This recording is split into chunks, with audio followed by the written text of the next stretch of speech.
according to Japanese Buddhism, the Japanese Buddhism meditation, and we are moving, and I will extend an invitation to you. We've got a great meditation class. We're going to have one of the best experiences we've had in 37 years here in my meditation class on Monday night, and you are welcome to come and be part of it. This is a unit we've never taught before, and we had a great beginning, so you're welcome to come. In Japanese Buddhism meditation, it says this. Listen to these words. The jewel of the perfect nature, clear and luminous as the sun, dwells in every being. Listen to it again. The jewel of the perfect nature, clear and luminous as the sun, dwells in every being. No exception. No exception. We all have the capacity to use this thing, this power that we are in action. We have the ability to use it intelligently. We have the ability to set aside our superstitions and our doubts and our fears and our rituals and ceremonies and just wake up to the truth of ourselves and apply the awakened state. We all have the capacity to use this intelligently. We have the capacity to be creative in a positive way so the world's a better place because we're part of it. We have the power for good that is right within us. It knows what to do and how to do it, and we can be as happy or as unhappy as we choose to be. What a world you would have in action as your experience if you got over the blame game and realized that what is happening to you is your consciousness. And you can look at that without going on a guilt trip. If you didn't know before and you wake up now and you know and you realize that what you were doing before created what you don't want, all you have to do is stop doing that and start doing something else and you'll demonstrate what you do want. Because the thing you want is the truth of yourself in action. To be it. The ancients recognized that infinite life dwells in wholeness. It dwells in every human being. Every great thinker who's ever lived did not make an exception. It's the lesser thinkers that came along and said, our group's better than yours. Alan Watts used to say, the saved have to build walls around themselves and have the unsaved on the other side of the wall so they can justify their experience. Okay. How many know people who are just putting down everything else so they can feel better about themselves? Well, Jesus didn't give that kind of advice. This wonderful teacher said, what? Say it with me. If I be lifted up, everything around me will be lifted up.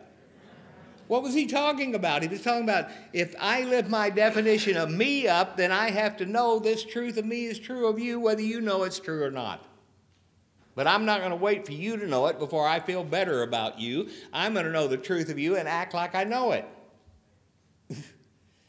I'm going to look at my possibilities, my acceptance of change in cooperation with it and know that whatever the change is, it's changing for the better. So I become the better so I can welcome it. That's how we apply this and use it. We are always one with God. And being of the infinite, we have a possibility that is beyond anything we've ever dreamed of before, and we can find ourselves at any moment knowing we know that we are a masterpiece. Everyone say, I'm a masterpiece.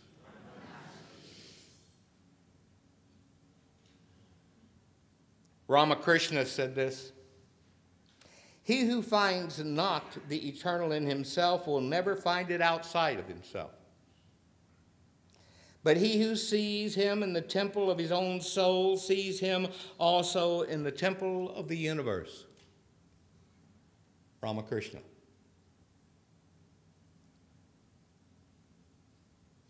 A lot of times people will read things like that and they'll say, oh, well, let me see who said it before I decide whether I'm going to believe it or not. Okay. Were they in this denomination or that denomination? Whatever. Okay. Nobody has a corner on truth. Nobody has a copyright on truth. Nobody has more of it than anybody else. And there is no one who ever lived that has more power than you have. They may have understood how to use it in a healthier, happier way than you're using it, but they don't have any more power because why? It's everywhere at once. Everyone say, we are equipped with everything we need.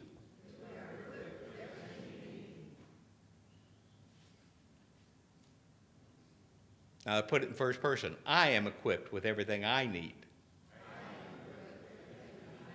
to know God. See? To know God. Jesus asked the question, very interesting. Christianity overlooks this. He asked the question, don't you know your gods? That was his question. Don't you know your gods? Okay. What does he mean by that? Okay. What does he mean by that? He means what? As Ralph Waldo Trine described it in Tune with the Infinite when he said, we're like a drop in the ocean. The drop's not all of ocean, but everything the drop is ocean. The piece of pie is not all the pie, but everything the piece of pie is pie. The same thing with you and me. Divine love belongs to you and me. Why? Because it is you and me. And there's no exception to this. It is the Father's good pleasure to give you the kingdom, this kingdom of fulfillment in which we recognize divine attributes. We're going to have Dave DeLuca back. How many remember Dave when he was here? He's a Bhagavad Gita scholar. And in his exploration into the understanding of the Bhagavad Gita, guess what? He stumbled across the voice celestial. How many know the Bhagavad Gita is called the Song Celestial? So this, he woke up, the voice celestial, what is it? Voice celestial was Ernest Holmes' last book. He spent the last 3 years of his life writing it with his brother Fenwick, who was my teacher and friend. And anyhow, Dave DeLuca started reading the Bhagavad Gita, and he said, oh my God, this clarifies the Bhagavad Gita. This is absolutely wonderful. And therefore, Dave DeLuca discovered religious science. And he was at our ministerial conference for a week, and every minister there celebrated him. He has been here before, and it is a wonderful experience. He's going to do a Sunday and a seminar. He is a Bhagavad Gita scholar, but he's also has discovered us. And he realized it's the same thing. It's the same thing. Nobody has a copyright on truth. So the Bhagavad Gita says this. Say it with me. I am the self